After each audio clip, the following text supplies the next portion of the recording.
এই পৃথিবীতে সবচাইতে খারাপ জিনিস মনে হয় মায়া, প্রেম, ভালোবাসা।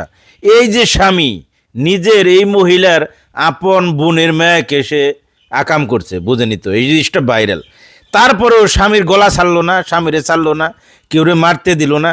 যে পর্যন্ত পুলিশ না আসে স্বামীর কাছে কাউরে যাইতে দিল না। স্বামীর মাথা ফেটে গেছে, যে কোনোভাবে হোক, বৃষ্টি পড়তেছে, গাছের পাতা দিয়ে নিজে ভিজতেছে, কিন্তু স্বামীরে ভিজতে দিতেছে না, সুরক্ষিত রাখার চেষ্টা করতেছে।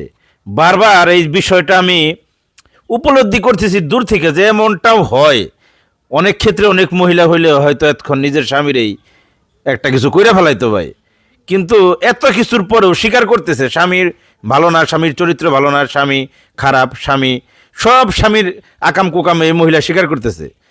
তারপরেও স্বামীরে মারতে দিতেছে না, স্বামীর গলা ছাড়তেছে না, স্বামীরে সুরক্ষিত রাখতেছে, যত্নে রাখতেছে, ভালোবাসায় রাখতেছে। মানে কি বলা যায়, এটাকে কিভাবে ব্যাখ্যা করা যায় আমি জানি না ভাই। আপনারা কমেন্টে আপনাদের মতামত জানাইন, এইটা শেয়ার করতে পারেন, কারণ এখানে অনেক কিছুই শেখার আছে। ধন্যবাদ সবাইকে।